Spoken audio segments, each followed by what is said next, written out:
Let me begin by asking an extremely rhetorical question. How many of you in the past few weeks have felt extremely bored? We all have. We watched all our Netflix series, lots of movies, and spent countless hours scrolling through our phone, and probably felt a little sick when we see that notification pop up that tells us exactly how much time per day we've been spending. Well, my message today will give us a lot of hope in the fight against boredom, and I'll be explaining a way that we can spend our free time in a way that's not just fun or helps us kill time, but can bring about a drastic change in our life, and it can increase our happiness, our health, and our success. And that's through doing our creative outlets. What is a creative outlet? Well, it's really anything we do that activates the creative side of our brain. We often think of creativity as just art or music, but it could be anything from cooking, dancing, gardening, or even fishing. These are things that evidence and lots of research has been done to back up the positive effects it has on our life. I'm going to be talking about just a few and how we can implement them into our life. The first one is that those with frequent creativity will perform better in academics and all other phases of life. In a peer-reviewed article done by George Mason University, published by Science Daily in March 2019, they describe a study that was done where they took over 30,000 students and followed their academic career from preschool all the way through. What they wanted to identify was if there was a correlation between the students who took art and music classes versus those who didn't. And what they found was that the students who did take those classes performed far better in their academics. The second main benefit is how it can impact our mental health. And this might be the most significant thing, because who doesn't want to be happier and feel better about themselves? In August 2018, Forbes magazine published an article about how creativity improves our health. The author Ashley Stahl says, repetitive creative motions like knitting, drawing, or writing are all tasks that create a result. When you succeed at creating a result, no matter what it is, your brain is flooded with dopamine, that feel-good chemical which helps motivate you. So this is a real psychological thing that takes place when we engage in any type of creative task. We feel accomplished, we feel good about ourselves, and overall better mental health. The third main benefit is it helps our productivity. According to Dr. Michelle Chappell in a 2017 article by lifehack.com, she said a study shows that taking breaks leads to greater productivity and higher quality of work. Artistic expressions such as writing and drawing also increase our energy and focus.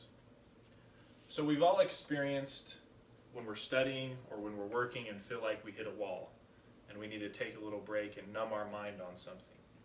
As we take those breaks and focus our mind on something creative, it will help sharpen the axe, if you will, and allow us to have our minds be better fit to accomplish what's ahead of us.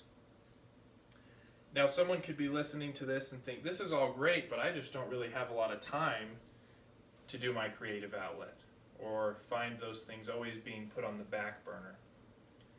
And one thing I would suggest is that we need to understand the value of having creative time in our day-to-day life. And as we do, it will become more of a priority, and we will make time for it.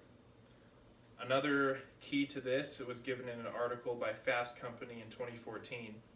The author Kevin Lee said, put creative time on the calendar and then show up every single day. So he talked about how having a consistent schedule of creativity can help us be in the habit and recognize its importance.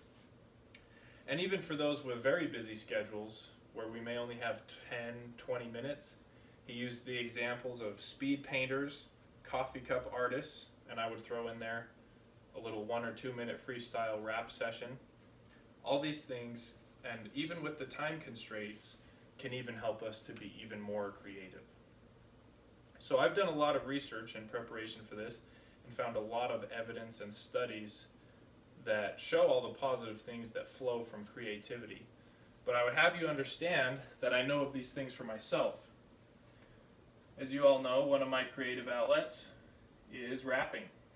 I love making rhymes, writing songs, and sometimes performing them, as you see here. And also, my whole life I've loved art, drawing, and recently I've done a lot of graffiti murals and things of that nature. So I can promise you that as you apply the things we've learned today, you will experience the greater happiness, the greater mental health, and allow you to be successful in other phases of your life as well.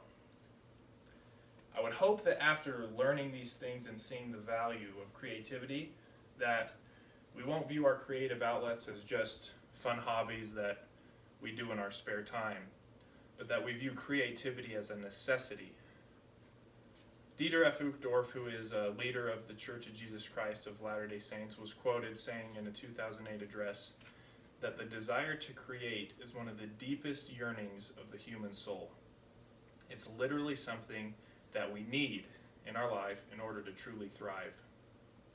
So my question for you is, why not? Why not make more time to do the thing that you love on a more frequent basis? And as you do that, no matter what it is, whether it is art, music, cooking, dancing, fishing, or creating a workout, health, happiness, and success will be yours. Thank you. Let's go to our question and answer portion of the speech. Yes, ma'am.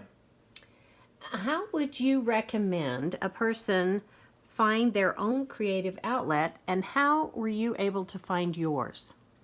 Okay, so if I'm understanding you right, for an individual who's not quite sure what their creative outlet is, how can they discover that for themselves? Yes. What if you just don't know what yours is? Sure.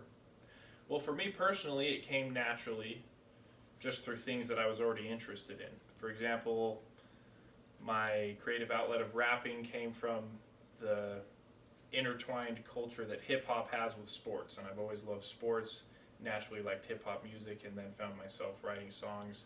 And I just always enjoyed drawing, and so art was something that came naturally for me. So I would say, don't overthink it. Look at what you already like, and also don't be afraid to try new things. I'm sure there's lots of creative outlets out there I haven't even tried yet that I would love. So don't be afraid to fail, try new things, and see what you enjoy. Thank you. Does that answer your question? It does, yes, thank Awesome. you. Thank you for asking. Yes, sir. How do you personally balance your life and incorporate creativity into your day? So, if I understand you right, are you asking what does that look like for me? What are the practical things that I do? Well, I have some art things that I want to accomplish, whether it's doing a drawing for somebody or wanting to make a new song. And so I'll sort of set up goals for myself as to when I want to get that done, and then naturally I will take time to accomplish it. The other thing is be willing to be flexible. Some creative outlets are easier to do this with than others, but I can always have a pen and paper with me, and when I have a minute to do some doodling. So make it a priority and schedule it, and also be flexible and try and do that instead of spend time doing some other things like time on your phone. Does that help? It does, thanks. Thank you for asking.